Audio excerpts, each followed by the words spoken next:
Mientras descargábamos la camioneta y nos instalábamos, no podía sacarme de la cabeza esa sensación de desesperación que me carcomía el pecho. No importaba cuánto corriéramos, ni cuán bien nos escondiéramos, la verdad era que estábamos atrapados. Ese primer día trabajamos en silencio. Emma fue la que tomó las riendas. Usó ese maltrecho juego de herramientas que habíamos encontrado antes para clavar tablas en las ventanas mientras yo salía a juntar piedras para bloquear la puerta. No era precisamente Fort Knox, pero suficiente para sentirnos un poco más seguros. Para el segundo día, la cabaña empezó a sentirse como un lugar donde quizás podríamos sobrevivir. Encontré una frazada vieja y raída en un armario y la tiré sobre el colchón para que fuera menos asquerosa. Emma improvisó un tendedero cerca de la estufa para secar nuestra ropa mojada. Incluso encontramos una radiotransistor pequeña en un estante. No sintonizaba nada más que estática, pero la dejé prendida igual. Ese zumbido tenue era mejor que el silencio. Al tercer día me desperté más temprano, para revisar la zona en busca de leña, asegurándome de que no hubiera infectados u otros sobrevivientes husmeando por ahí. Emma se quedó atrás y organizó nuestras provisiones. Era buena en eso, también. La vi apilar latas, acomodar botiquines, hacer que todo encajara perfectamente en ese rinconcito de la cabaña. No lo dije en voz alta, pero era reconfortante. Como que, mientras ella estuviera ahí, las cosas tenían cierto orden. Pero las noches eran lo peor. Me acostaba en ese colchón húmedo e incómodo, mirando el techo, y mi mente simplemente se desarmaba. Pensaba en todo lo que había perdido. Y luego, inevitablemente, pensaba en Emma. Su risa. Su determinación. Su optimismo. Debería haberme hecho sentir mejor, pero en cambio, se sentía como un peso aplastándome el pecho. No sabía por qué. Tal vez la envidiaba, o tal vez simplemente no me fiaba. Luego llegó el cuarto día. Ese fue el día en que todo cambió. Estábamos juntando leña cuando Emma lo vio, una camioneta vieja, medio escondida bajo un montón de arbustos crecidos. La pintura estaba descascarada, y parecía que no la habían tocado en mucho tiempo. Emma prácticamente salió corriendo hacia ella, con la cara iluminada como una niña en Navidad. Yo me quedé atrás, escaneando el área en busca de cualquier señal de peligro. Los viejos hábitos son difíciles de dejar. Cuando abrió las puertas traseras, nunca olvidaré el sonido que hizo, una pequeña exclamación, mitad incredulidad, mitad alegría. Adentro, había cajas de comida enlatada, agua embotellada, cinta adhesiva, suministros médicos, incluso un par de armas. También había frazadas y ropa, y esta caja polvorienta de café instantáneo que hizo reír a Emma a carcajadas. Era la primera vez que la veía sonreír así en días. No lo puedes creer, dijo, con la voz entrecortada mientras rebuscaba entre las provisiones. Es como si hubiéramos ganado la lotería.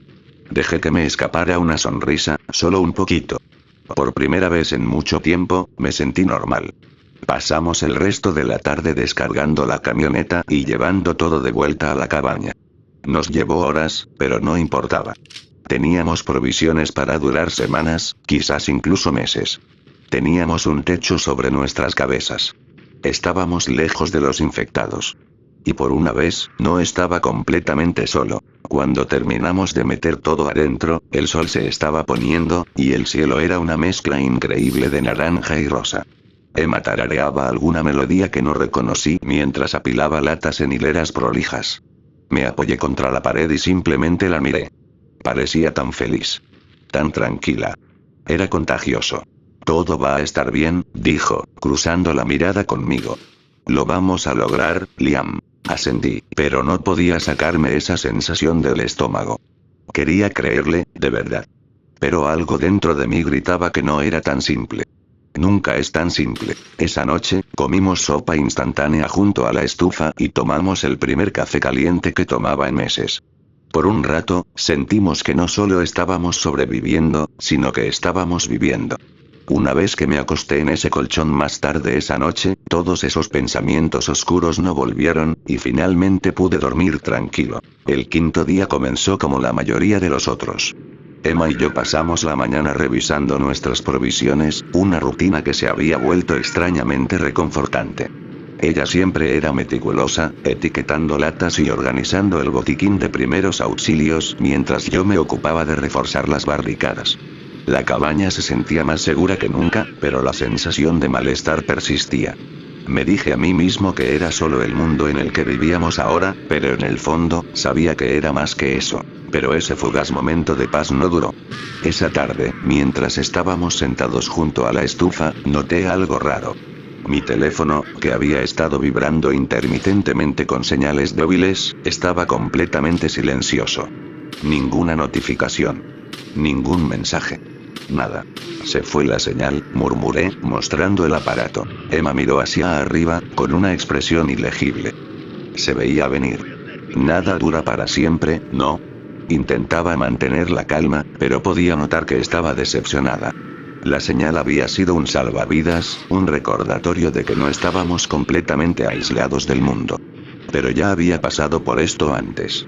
Desde que comenzó el brote, las cosas tenían una forma de desaparecer justo cuando te acostumbrabas a ellas.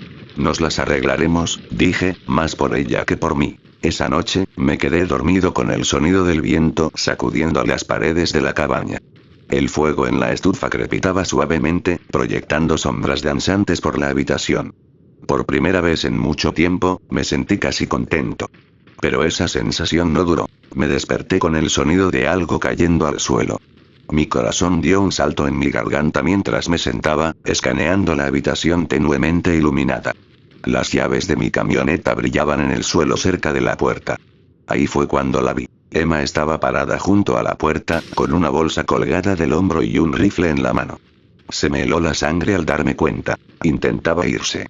No solo se iba, se llevaba las provisiones, la camioneta, todo por lo que Martín y yo habíamos luchado.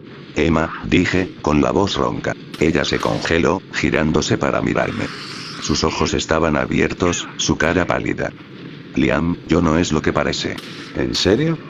Me puse de pie, con las piernas temblorosas. Porque parece que estás intentando robarlo todo y dejarme aquí para que me muera. No es así, insistió, con la voz temblorosa. Yo iba a volver. Lo juro. ¿Volver? ¿Esperas que me crea eso? ¿Después de todo lo que hemos pasado? Dije con dureza. Ella no respondió.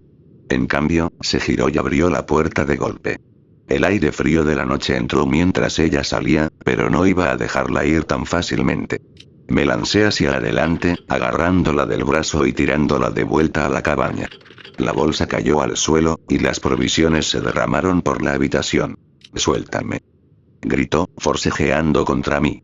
«No te vas», grité, apretando mi agarre. La pelea fue caótica. Me empujó contra la pared, y me tambaleé, derribando una silla. La agarré de nuevo, esta vez sujetándola contra la mesa. Sus ojos estaban desorbitados, llenos de una mezcla de miedo y determinación. Alcanzó el rifle que llevaba colgado del hombro, pero fui más rápido. Lo agarré, apuntándole antes de que pudiera reaccionar. Liam, dijo, con la voz temblorosa. Por favor, baja el arma.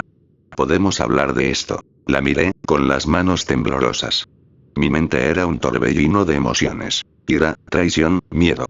Pero sobre todo, un pensamiento resonaba más fuerte que el resto. Tenía que sobrevivir. A cualquier costo. Confío en ti, dije, con la voz apenas un susurro. ¿Y esto es lo que haces? Yo tenía miedo, dijo, con lágrimas corriendo por su rostro. Pensé que si podía escapar, yo.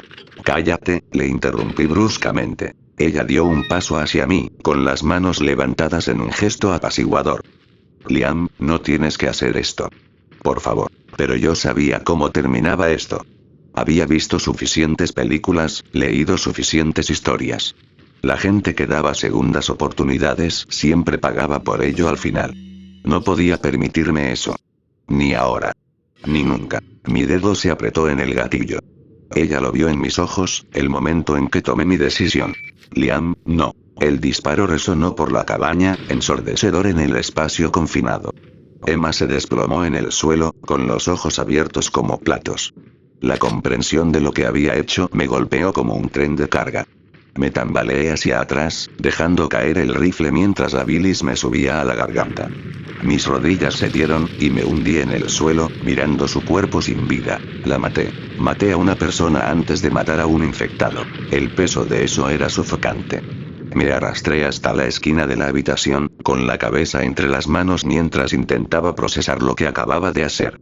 La sangre de Emma se acumulaba en el suelo, destacando contra las tablas de madera. Lo siento, susurré, aunque no quedaba nadie para escucharlo. La cabaña se sentía más fría que nunca. El silencio era ensordecedor, interrumpido solo por mis respiraciones entrecortadas. Había sobrevivido. ¿Pero a qué costo? 4 días. Habían pasado 4 días desde que el cuerpo de Emma yacía inmóvil en el suelo de la cabaña, y todavía no la había enterrado. Cada vez que pensaba en cavar un hoyo, me congelaba. No era culpa, no del todo. Era miedo. Miedo de que el sonido de la pala golpeando la tierra resonara demasiado fuerte en el silencio. Miedo de que algún infectado, o peor, alguna persona, lo escuchara y viniera por mí. Así que la dejé allí, en la cabaña que habíamos llamado hogar durante esos efímeros días de falsa esperanza. Tomé todo, las provisiones, las armas, las llaves del vehículo y corrí. No miré atrás. No podía. La cabaña era un capítulo que tenía que cerrar, como todo lo demás. El camino se extendía ante mí como una cicatriz en la tierra, serpenteando a través de bosques y campos, cada milla alejándome de la cabaña y adentrándome más en el aislamiento. Las provisiones que Emma y yo habíamos reunido se sentían más pesadas de lo que deberían, como si llevaran el peso de lo que había hecho. El vehículo era mi salvavidas ahora, un capullo de metal que me protegía de los horrores del mundo exterior. Conduje sin rumbo, el zumbido del motor mi único compañero, hasta que el indicador de combustible bajó lo suficiente como para ponerme nervioso. No podía seguir en movimiento para siempre. Necesitaba un lugar donde instalarme, al menos por un tiempo. Algún lugar seguro, algún lugar tranquilo. Los infectados no eran el único peligro, los humanos eran igual de impredecibles, y no podía permitirme otra confrontación. No después de Emma. Finalmente, lo encontré. Una casa, escondida al final de un largo camino de tierra, rodeada de arbustos crecidos y árboles altos. Parecía abandonada, las ventanas oscuras y la pintura descascarada de las paredes. Pero no podía arriesgarme, y hasta cómo llevaba el pelo era. La primera regla de la supervivencia es nunca asumir. El hecho de que un lugar parezca vacío no significa que lo esté. Aparqué el vehículo a una buena distancia y me acerqué a pie, manteniéndome bajo y silencioso. La puerta estaba cerrada, pero las ventanas no. Me deslicé adentro, con el arma en la mano, y comencé a limpiar la casa habitación por habitación. La sala de estar estaba vacía, había un sofá cubierto de polvo y una mesa de centro apilada con revistas viejas. La cocina era igual, los platos todavía en el fregadero, los armarios abiertos, pero sin señales de vida. Me moví por los pasillos, revisando cada armario y cada rincón. Cada crujido de las tablas del suelo me aceleraba el corazón, pero seguía adelante. La última habitación estaba arriba, al final del pasillo. La puerta estaba cerrada, y algo en ella me revolvió el estómago. Apreté mi agarre en el arma y la abrí, preparándome para lo que pudiera encontrar. El olor me golpeó primero, el hedor enfermizo e inconfundible de la descomposición. Luego lo vi. Un hombre, desplomado contra la pared del fondo, una pistola todavía apretada en su mano esquelética. La mancha de sangre en la pared detrás de él me lo dijo todo. Suicidio. Probablemente había estado muerto durante semanas, quizás meses. El tiempo suficiente para que el cuerpo se descompusiera, pero no lo suficiente como para que la vista de él perdiera su impacto. Tenía mi edad. Eso es lo que más me impactó. Su ropa, su complexión, incluso la forma en que llevaba el pelo, era como mirarme en un reflejo deformado. Lo miré durante lo que pareció una eternidad, incapaz de moverme.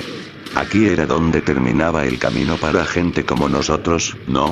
Solos en algún rincón olvidado del mundo, sin nada más que un arma y los ecos de nuestros propios pensamientos por compañía. Quería apartar la mirada, pero no podía. No hasta que vi la computadora portátil sobre el escritorio a su lado. A diferencia del resto de la habitación, estaba limpia, intacta por el polvo. Y la luz de su costado parpadeaba, tenía energía. Y había señal, de alguna manera, aunque mi teléfono no había detectado ninguna. No toqué el cuerpo. No podía hacerlo. En cambio, agarré la computadora portátil y la llevé abajo. La casa estaba vacía ahora, y serviría de refugio. Barricadé las puertas y ventanas lo mejor que pude y armé un campamento en la sala de estar. Las provisiones que había tomado de la cabaña llenaron los armarios. Pero la computadora portátil me llamaba. Estaba sobre la mesa de centro, su pantalla brillando tenuemente en la luz tenue. La encendí y esperé mientras se iniciaba. La conexión era débil pero funcional. Lo que encontré fue un documento de texto en blanco, abierto en la pantalla. Un cursor parpadeando expectante, como si estuviera esperando a que yo escribiera. Pero no tenía nada más que hacer. Nada más que escribir, así que lo hice. Empecé a escribir. ¿A quién? No tenía idea. Tal vez mi historia pueda ayudar a alguien ahí afuera, ayudarlos a aprender de mis errores, o tal vez solo ofrecerme la esperanza de conectar con alguien, incluso a distancia, sin el riesgo de traición o pérdida. Así que si estás leyendo esto, tal vez estés ahí afuera, en algún lugar, luchando tus propias batallas. Tal vez también estés sobreviviendo, contra todo pronóstico. Este es el único consejo que puedo ofrecerte. Sobrevive. No importa el costo. No importa lo que cueste.